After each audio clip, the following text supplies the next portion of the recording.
Hello and welcome everyone back to yet another episode of Red Cape Sports. My name is Bird Bouchard, and along with me, if you guys have been rocking with the channel, you guys already know who he is. This is the hockey card guru himself, the man who dabs on live television, Mike DiStefano. Mike, man, how are you? Doing good, man. Doing good. Yeah, I dabbed on live national television earlier this week. Something I didn't think I would ever do, but here we are. I'm sitting here now, a changed man. My whole life is different since I dabbed on live TV. Absolutely unbelievable. And for perhaps the American viewers, you guys don't know, Mike is part of a pretty big deal TV show, Overdrive. Like he's a It, pretty big deal. yeah, it's the Radio show. number one. It's the number one sports radio sports talk show in the country. It's right up there with all of the greats from Yeah. the U.S. I mean, the Pat McAfee show. You've got the Herd. You've got your First Take up in the mornings, I guess. Yeah. You've got all of these great shows on ESPN. Well, up here in Canada, TSN is king, and Overdrive, which is the show that I work on, that I'm luckily, have been able to go on TV and talk about hockey and whatnot. And I dabbed on live television on Monday in front of an audience of, well, the entire country, because the show is nationally broadcasted across, the biggest sports network in all of Canada. Yeah, so guys, here at Red Cape Sports, we don't fool around, when we bring people on, they know their stuff. So I mean, you don't earn the nickname Hockey Card Guru without not knowing your stuff. And that's why I got Mike on today. We're going to be talking about some rather important topics, but we wanted to start off with the most recent news, and arguably speaking, the hot button topic, PSA. Right, we know come grading PSA, they're king. They're likely still going to be king. But just to give you all a really a really quick recap, PSA recently announced that they're stopping. Basically, I want to say it's all of their grading submissions, other than if you want to spend $600 a card for a walkthrough. Who wants to do that? So essentially speaking, they're stopping all of their grading submissions because they got a backlog. And Mike, I read some reports. Their backlog is roughly estimate, and I don't know how you estimate this vaguely, but 2.5 to 5 million card backlog. It's I mean, crazy. I that's mean, it's insane. But anyway, before we jump into our thoughts, they're stopping this and they're not resuming again until July 1st, which personally I think is rather optimistic. If they're just trying to get through the backlog, I think that's optimistic. But I want to get your thoughts. man, that would be what? So April, May, June, July. So that's 4 months that they're Yeah. taking off. I would hope that within 4 months they can get it going. I mean, they've opened up some new spots, if I'm not mistaken. Yep. So hopefully they can try and filter through a bunch of cards through this process. But I think this is big news for the hobby. I don't know if it's good or bad. It's going to be interesting. I think this is an opportunity, though, for a lot of these other grading services to try and make a name for themselves and try and gain some ground, right? PSA is the GOAT. They will probably always be, even though they're taking this time off, which technically they're not. Like you said, you could still pay to get like the same day or 2 day grading if you're willing to pay $500 for a card. So if you have like a one of one Zion rookie from like Impeccable or whatever it's called, like, yeah, you're probably going to get that graded still. Sure. But I think there's a chance for HGAs starting to get some real love from the hobby because they're cool coloring that they have within their slabs. Maybe SGC takes that big jump that people were talking about a year ago up here in Canada. I think Mint might MNT could be an opportunity for them to start getting some more clientele with no one being able to send stuff down to PSA. So I think this is obviously this wasn't something I expected, and I think there's definitely going to be some ramifications here. Right. But personally, I believe this is a good opportunity for some other smaller grading services who haven't been able to compete with PSA to try and get their foot in the door and try and say, hey, we actually do have a quality product as well. Why don't you give us a try since PSA is not giving you a chance? Right. See, I completely agree with all that. But I just want to add too, um, obviously, like and again, I do want to keep this hockey related, but I'm looking at what this is going to do as a whole for the hobby and for probably the hottest product in Prism basketball. That's a product that now, It's dropping now, right? it's dropping right now. So people aren't going to be able to send that in. And correct me if I'm wrong, of course, Mike, but me and you, for the most part, we don't really like send many cards off to get graded, right? Well, because it's a lot more expensive for Canadians to do it than it is for Americans. Like, For sure. it costs us $50 a card to just for like any card. Like, it's $50 per. So you got to be pretty sure that this is A, going to grade a 9 or 10, and B, make sure that it's at least a couple $100 in value, or it's just not worth it. Like, if you spend $50 to buy it, then you're also spending additional 50 to grade it. Now it's like, okay, is there profit there? So that is a big reason why I think a lot of Canadians have gone away from PSA in the last couple of months as they keep increasing their prices. But now I think, the Americans can't even do it anymore either, which is going to be interesting. I mean, even if you really want to, like $600 a card, it's going to be crazy. But for the longest time, I've been saying like you don't necessarily need to grade in order to make a profit. Obviously, it helps too. But in a weird way, I'm kind of selfishly glad that this is happening because you're going to get through the backlog, and that's really important for the growth of the hobby. People were getting upset and leaving the hobby. But like for me, we're always talking about on the show. We deal with when 9 times out of 10 when we're giving you guys examples, we're dealing in raw format, right? Raw prices. And Mike and I have had some success with, picking up cards for good deals and flipping them. So selfishly, I'm kind of stoked, now I don't really have to deal with other people shipping all this stuff off to PSA. And then when I do get something nice, it's not going to take forever, and we'll see what happens with that. But anyway, well, overall, those are my thoughts. My other concern here is when PSA does open up, let's say it is on July 1st, like they're expecting it. How many cards do you think are going to get sent there? And it's just going to create another backlog. Like, people are just going to be waiting and holding on to all this Prism stuff. They're going to be waiting, holding on to like more NFL stuff, for more baseball. Like, baseball's coming out now. You're going to get a bunch of Bowman and top stuff. Like you said, the basketball's starting to fall in here now in the 2020-21 season. And a lot of people are just going to sit on it and hold on it, kind of like what happened last year when the pandemic first hit and they stopped it. And we saw that was kind of when sports cards and a lot of PSA cards really took off in the singles department. Do we see that happen again here? Because you're not going to be able to get it. So I wonder if we see singles have another rise like we saw a year ago because of this, because the pop reports aren't going to change. Right. And no one's being able to send in your PSA 10s. There's not as many PSA 10s as there should be. And is that going to allow singles to go back up? Because we've seen a little bit of a correction, a little bit of a decline in a lot of stuff. And I wonder if we start to see an uptick again. I mean, only time is going to tell. It's going to be rather interesting. But, cards, Mike, that, kind of switching gears here, cards that, we haven't and will not have the chance to see graded and what those graded cards will get. And I mean, obviously, maybe a few will slip through the cracks if people want to spend $600 to get it graded.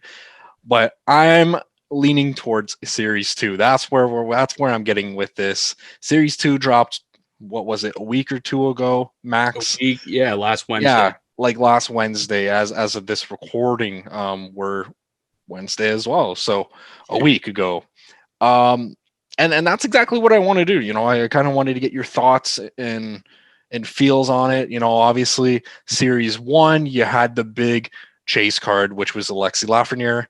And, although I'm a New York Rangers fan, I'll be the first to tell you, he hasn't been performing well. 10 points on the year. Not the greatest. I believe he got bumped down to, it's tough to tell whether he's on the third or fourth line. Quinney keeps changing him. But regardless, that card was once, $300 Canadian. You can now pick that up around 150, right? So I want to get your thoughts on the big guns from Series 2. And the prices. What are your overall thoughts? So Series 2, I'm a big fan of Series 2. It's got some really solid ones. I did a video about a week, 2 weeks ago, I guess. It was like a week going into the release of Series 1, where I did like a prospect tiers into, which I think are the best cards to chase after. And there's the two chase cards, Tim Stützle and Kirill Kaprizov. And both of those on release day we're going for $300+ Kaprizov as high as $350.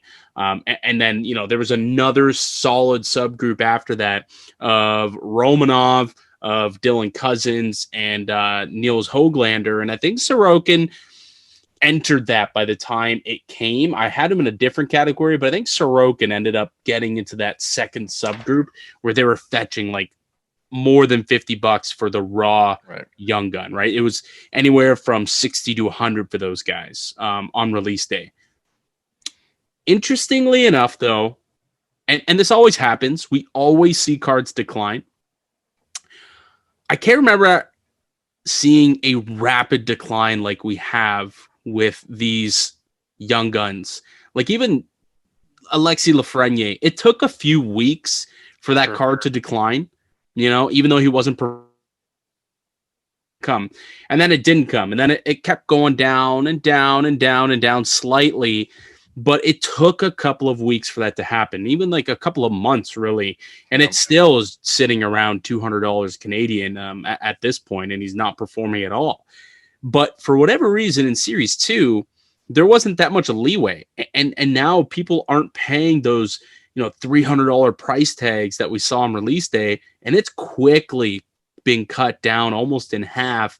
Now I'm seeing Kaprizov going for about $200 all day long. Even Stützle's down to about $180. We were talking about Cousins, who was going for around $75 to $80 on release day, down below $50 now already. Yeah. So a lot of these cards have kind of taken a steep decline so quickly. I don't know why that is, but I think I want to reinforce that if you are an investor, which a lot of people doing these videos, watching these videos are, and you're the type of investor that also likes to break, right? You're a hybrid between a collector and investor. You keep what you want and then you sell the rest. Hopefully you hit something big and you profit off of it and put it back into your collection or back into your investment. And when it comes to, young guns, and when it comes to new product, and this is not even just hockey related, I think this is almost everything across the board. Prism, football, basketball, Topps, baseball.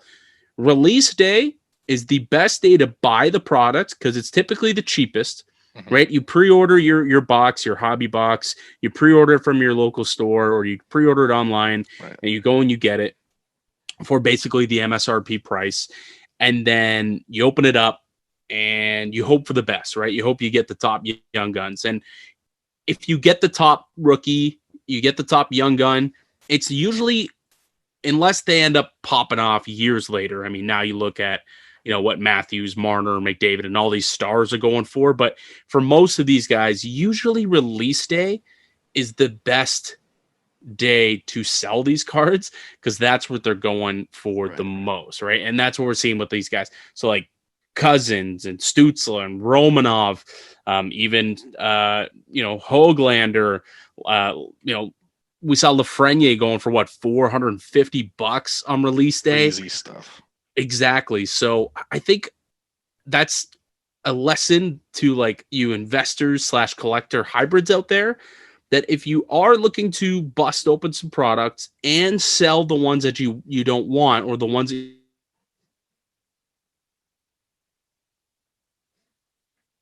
and sell it quickly, because there's a steep decline about a week after that comes out. And often too, the product goes up. So it's like the product is low, the singles are high, and then as the week goes on, this starts to happen. The product is more expensive, but the singles lose value. It makes no sense. I went to my local store today, and it started out at about $140 on release day for a Series 2 hobby box. It's now up to $189. Wow. That's after me telling you how much these singles have dropped in a week, yet the sealed price for the hobby has just risen. It doesn't make sense. So if you're one of those people out there who gets a little scared to buy on release day because it's, $140, not a small amount of money. If you know yourself, like I know myself, I know I'm going to end up buying it. Do it on release day. Yeah, man, I definitely couldn't agree more than that because, and I'm sure that we can come up with like a long list of players who, on release date were obviously priced really well. There's a lot of hype around them. And then, a guy like Neil Yakupov just doesn't exactly pan out. So, I'm not going to go out and say like 9 times out of 10, but a fair amount of times, players won't ever reach, like most players within the young gun set, they won't reach the prices that you see on release date. So for the most part, I'm not saying this is a guaranteed formula, but for the most part, if you crack it open the first day and sell the first day, you can then be one of those first investors to kind of realistically set the market demand price, and you can go from there. Well, I think another reason why you do it on opening day too is, obviously the name of the game is supply and demand. Yep. And when you're cracking it on day one, there's far less supply out there, and people are battling to get it as soon as they can. They want it in their hands on day one. They want to know that they have the Stutzla day one. And I guess as the week and month progresses, since it gets released, more product ends up out into the stratosphere, and that's just going to drive down the price as is. So, although I said, like, I don't know why it's gone down, like, I understand based on economics and supply and demand. I was just a little surprised that it went down so quickly. Like, usually it takes a little bit longer than it has for this stuff to go down. But another example of like a really solid like investment that I guess I made last year when I popped open Series 1 back in November. There was a couple of cards like Pablo Frances or Francouz and Alex Belzile, right? At this point, go and look at what their cards are going for. You can probably get both of them for like $6, right? Both of those cards. I was able to sell them on release day for $30. Wow. Right? Like $30 on release day. So it's just because that's what people are willing to pay. I sold all of my commons from Series 2 that I opened up. I kept all the good ones, the ones that I think are going to be studs, the ones that I want to invest and hold long term, but then flipped all my commons that I busted open for $5 a piece. And I can tell you that 3 months from now, I'll be lucky if I could get a $2 for each of them, if they're not just sitting in these boxes collecting dust like a lot of these cards do, right? These lower end young guns, right? So that's just another reason to bust early, move your product, and that's just the best way you're going to profit if you're a breaker and you're somebody who likes to open product, but also it's your way to invest in it as well while opening. So my next question then would be, for those who can't get their hands on the product, whether it even be within the first week or so, if you just can't get your hands on the product, at what price do you buy the product? Are you buying blasters, or do you just hop on eBay and buy them? And, like, when is the right time to hop on eBay and buy the singles? Are they still going to drop? Are they eventually going to rise? What are your thoughts on that? Yeah, I think it depends on the player sometimes too, but well, if we're talking about product and you're talking about opening,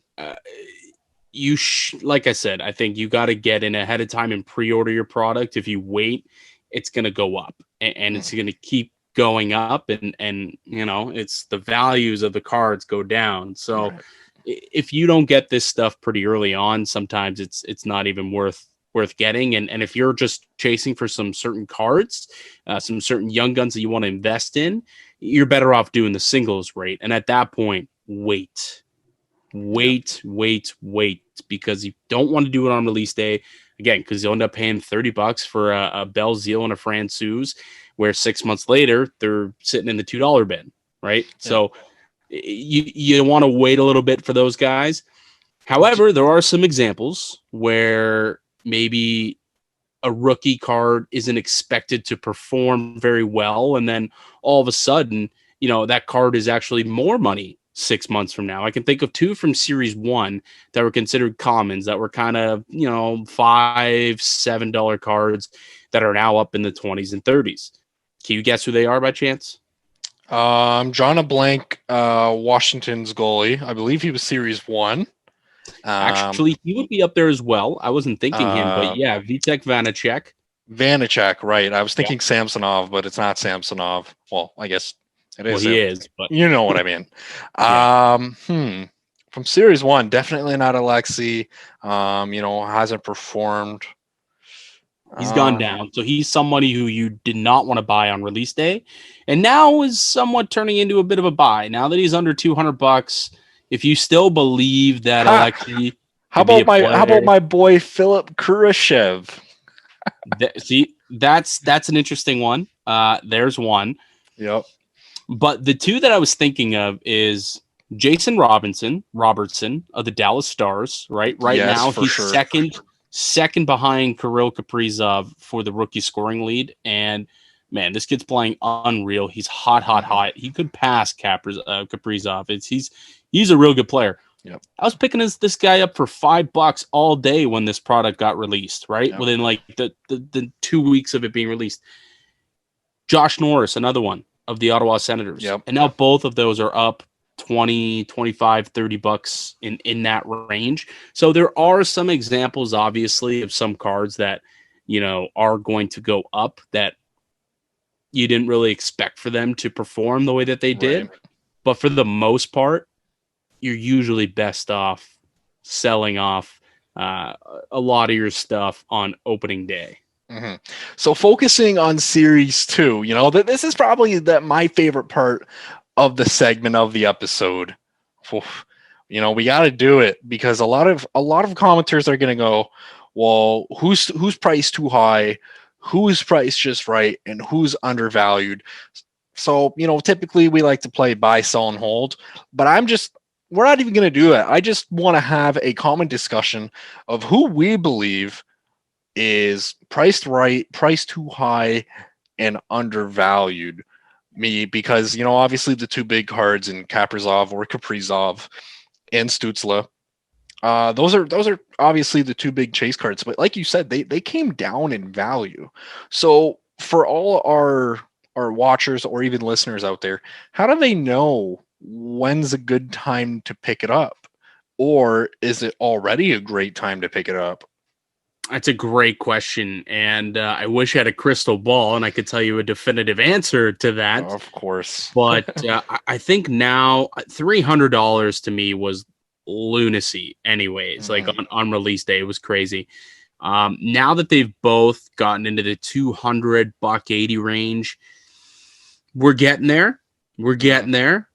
In my opinion, I'm probably, if they get to like 150, I would consider them good buys. For both of them, or is there one player that let's say you only had $200, would you value one player's card more than the other? I know I would. As a short term or long term investment, because I think I would value them differently. Because if you're thinking short term, I think Kirill Kaprizov is the guy who you would pick up at $200 because the Minnesota Wild are playing great. And what do we know happens to cards in the playoffs? They go up. Yeah. And I think this Wild team is destined to make the playoffs. They could even go on a little bit of a run if they, get some quality goaltending out of Kakko Kakkonen. And so I think short term that would be a good flip option to get a guy like Kaprizov. If I'm looking more so long term, I like the value of Stützle, because I think that at 18 years old, I think Kaprizov's 24. So he probably is like in his prime. He does still have some growth in him. Obviously, it's still only his first year in the NHL, but I don't think there's as much higher of a ceiling that he can get to. Where I Agreed. see Stützle as a young 18-year-old playing his first season on North American ice. I think that the way that he's come out in his rookie year, I think he has exponential potential. And for that reason, it's more of a longer term hold for me.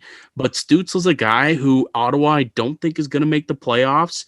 And he's going to be out of sight, out of mind. And by the time the summer rolls around in June, July, in the heat of the playoffs, you might be able to pick up a Stützle for like $1.25, $1.40, maybe $1.50 if people are still kind of high on him. But I think this probably isn't going to be his rock bottom price. Dude, you definitely answered that question for a lot of people, and I think you kind of answered it for yourself too. When you said that you don't have a crystal ball, like of course you don't, but just kind of speaking through it, Ottawa's not going to make the playoffs. They're just not. No. And Minnesota has a really good chance unless a crazy collapse happens, right? So perhaps now's the time to buy Kaprizov if in a week or two, or even now, right? And then see it go up. But I would agree for Stützle. I'm holding off on him too because, like you said, he's not going to make the playoffs. He's going to be out of sight, out of mind, and that's also when basketball is on. Those basketball and hockey playoffs simultaneously. I just think that like so much of the market attention is going to shift off that way. Um, and we'll see, right? Like, but long term, I couldn't agree more. I mean, this is a dude who's the difference is he's playing in a Canadian market in Canada's capital too, and they're But not going to be bad forever. you're right. You're right. And I think Stützle is going to be a really good piece for them going forward. And I love the direction that the Senators are going in. Same.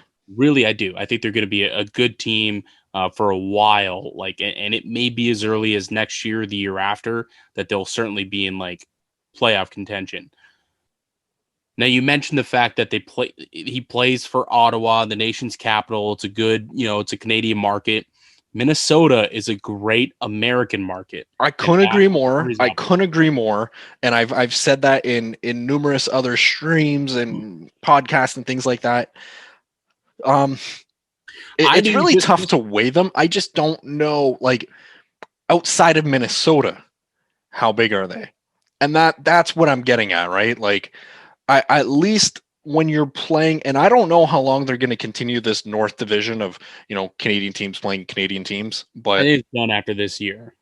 and that, like you said, that likely is the case, but just the fact that he is going to be playing Canadian teams, even if they dismantle it a lot more than, let's say, a team like Minnesota, I think that's only more beneficial. And when it's all said and done, I actually think Stützle is going to be the better goal scorer. Maybe not points guy. I think this kid has an act for putting the puck in the net, and Kaprizov's freaking good. Don't get me wrong. He's really good. But and again, what was that? 6 years age difference too? Yeah, both of these two are studs. And yeah, Yeah. like I think that 6 year age difference does make you kind of lean Stutz a little bit more, Yeah. especially for thinking a long term view. Yeah. Anyway, so those are two guys, but there's another guy who, I've been mentioning to you for a long time, and I said, hey, like I'm gonna be picking this guy up. Nils Hoglander. He's a really interesting one to me. Because he's at that, I like to call it like that sweet point, that sweet price where I'm not spending more than $100. I'm not completely breaking the bankroll, but he's also got a lot of talent, and this is a guy who potentially could one day be $100 card. As I'm looking at it, he's right around $45 raw ungraded Canadian. Um, like right? For those of you guys who don't know, Mike is a big Vancouver Canucks fan, so he's well versed with the team. Do you think that could potentially currently right now still be a good buy, or are you looking for him to maybe take a price dip?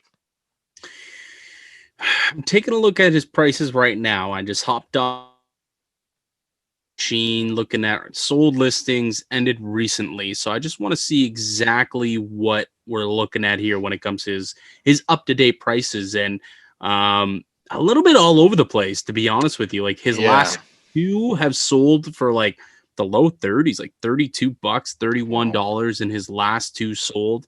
Um he had a canvas sell for 46, but then before that, you had a couple of bids up to 56, 43, 49, 50 again. And this is all like today. So we're seeing stuff legitimately go from like $30 to $55. So Mhm. let's say about $40 ish for a guy like Yeah. Hoglander is roughly his value right now. I think that's a good price point for a guy like him. And I see some value there. I definitely see a guy who has the opportunity to grow in Vancouver. He's 19 years old. Mm. He certainly has an opportunity in Vancouver to be in their top six. He's playing with a guy like Bo Horvat. You know, if they get themselves another quality winger to go alongside them, there's a potential that Vasily Podkolzin could come over, if not to end the year, at least certainly will be there at the beginning of the next season, and maybe he ends up on a line with them. And if that's the case, I just think that there's a lot that he could do, and he's a crafty little player. He scores goals, he sets up goals. You know, he's just offensively driven, and he's got a little spunk to him too. He's got a little nastiness in there.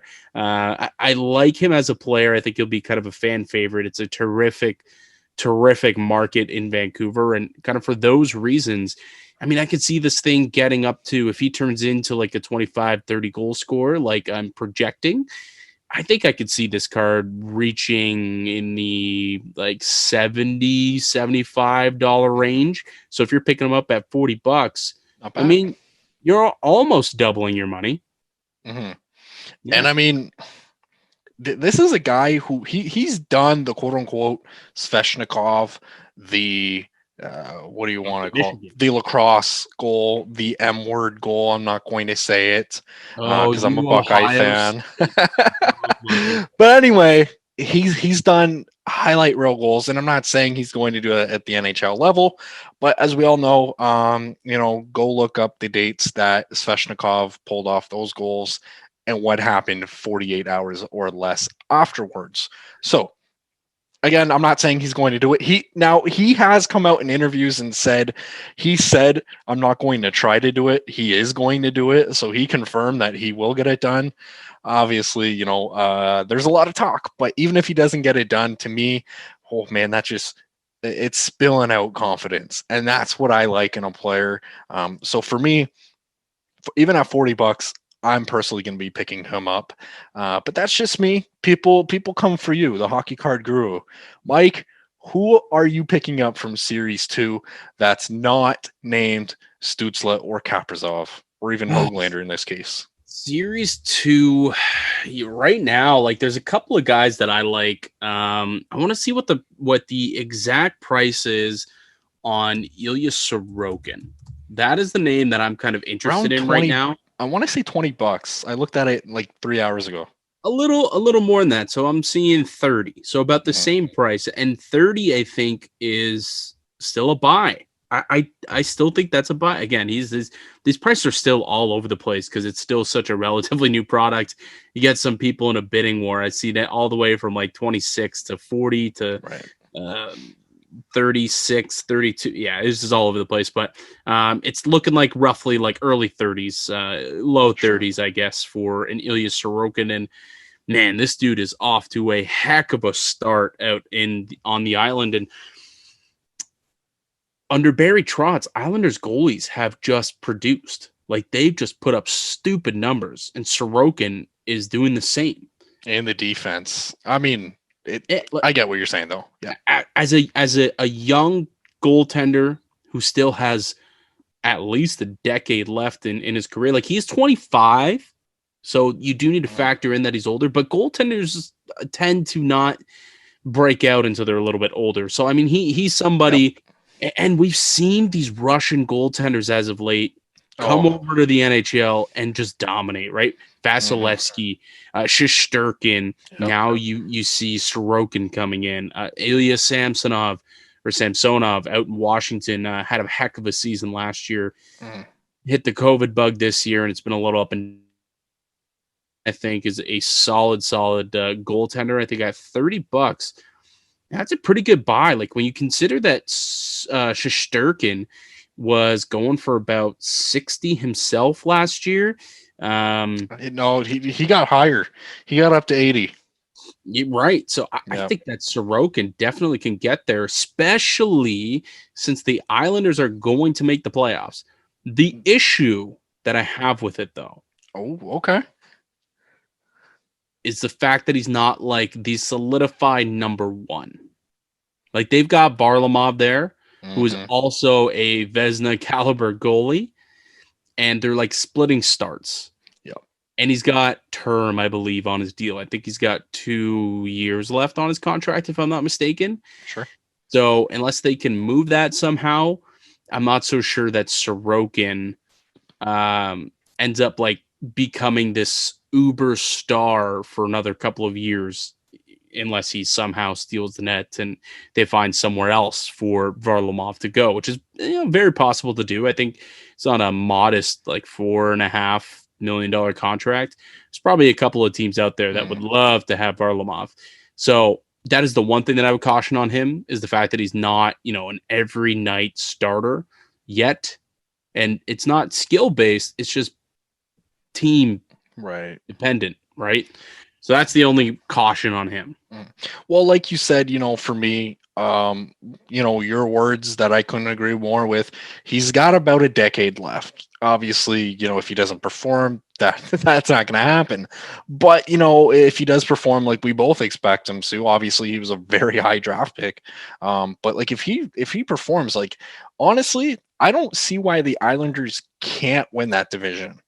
I'm not saying that they're going to. Obviously, Washington's playing well, and it's a really tough division with who else am I missing? Boston Pittsburgh's and playing well. Pittsburgh is playing well, and maybe my Rangers can sneak into a playoff spot or not. But any given night, like those are good teams. So to even be in that division and potentially to win that, I like the Islanders as a whole as a team. I think that they got a pretty good nucleus, and I can see them going pretty deep in the playoffs. So for the price, even at $30, like you said, I thought it was closer to 25 ish, but even at 30, um, not bad at all. And um, I'm blanking on the name here, but last year in the playoffs, um, uh, was it Merzlikins? Was it Merzlikins, or was it Corpusalo. or Corpusalo. Corpusalo? So it was Corpusalo, part of me.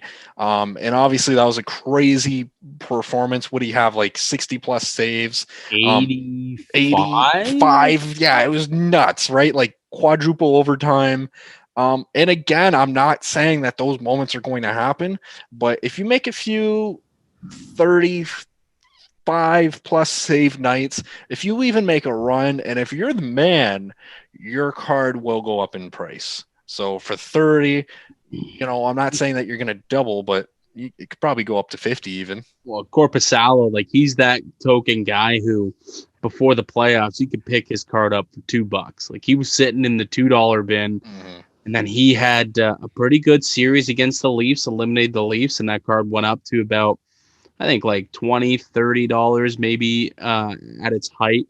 And then when he had that game against the Lightning, The he had like Lightning. that Yep. 85 game record setting performance.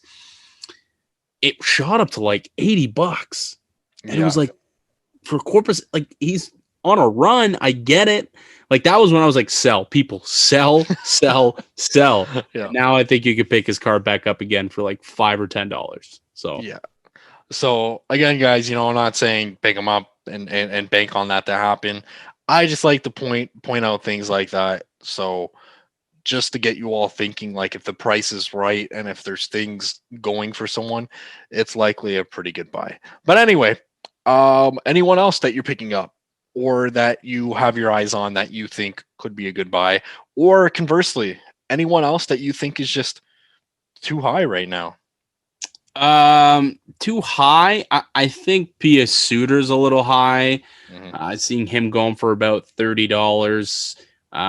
He's kind of with Kurashev, one of those older rookies out in Chicago who's being gifted with some good opportunities, and I think it's because Jonathan Toews was injured this year, Kirby Dach was injured this year, and Dylan Strome spent quite a bit of time on the IR this year, and they needed someone down the ice to kind of fill the void, and he was gifted with an opportunity to play with Patrick Kane and play with Alex DeBrincat, two guys who are having phenomenal years, and he was sitting shotgun with those guys, and as a result, like that card right now, I know on release day it was going for about $50 to $60, and now I'm seeing it's dropped down to about $30-$35. And even to me, that seems a little bit high. Like, I wouldn't be buying that. I would probably be selling at that price, to be quite honest with you.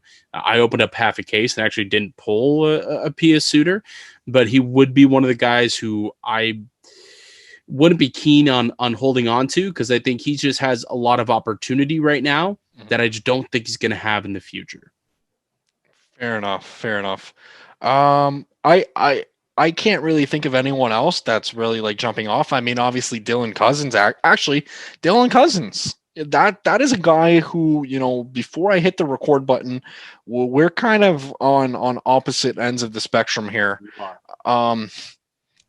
When I said it out loud, what's his price going for?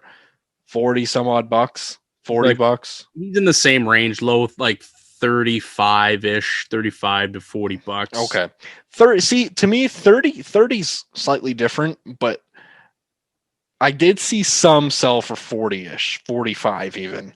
That to me, when I just heard it, and he's playing on Buffalo, and whether or not Buffalo is going to be trash for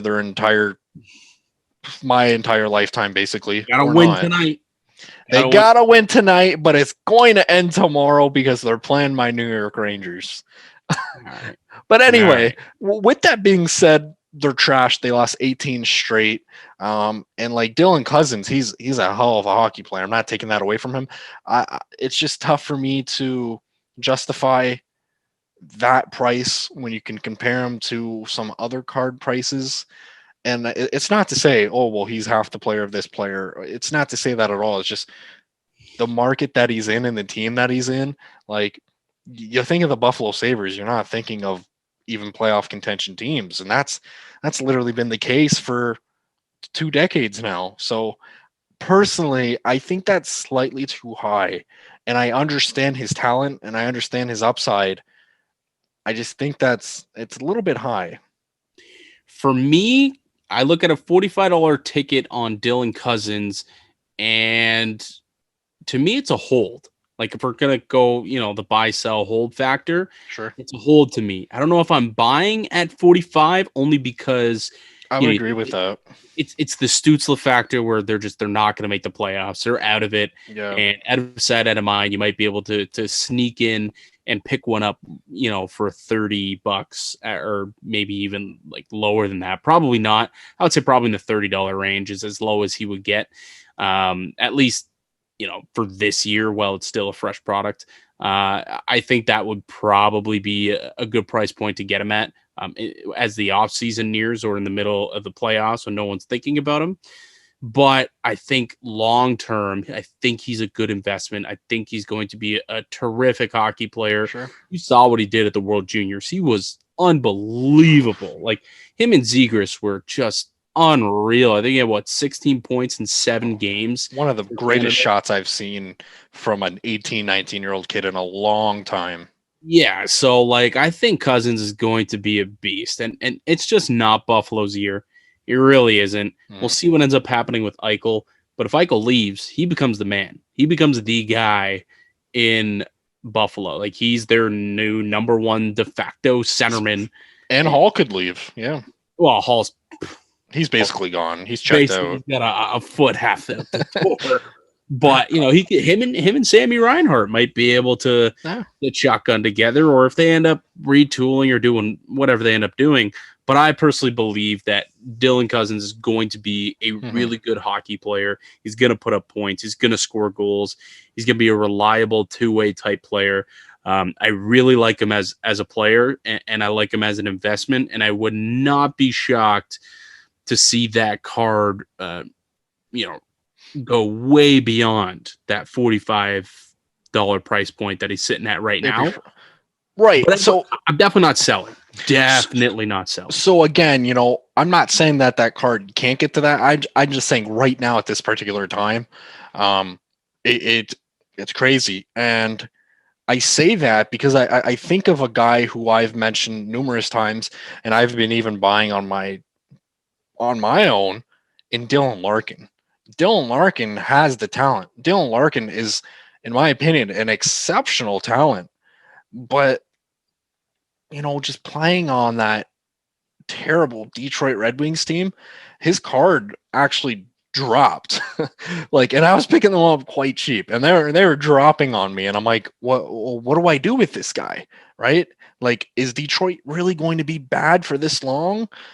His card prices, and obviously, I'm holding on them because I don't want to lose the money, and he's got exceptional talent.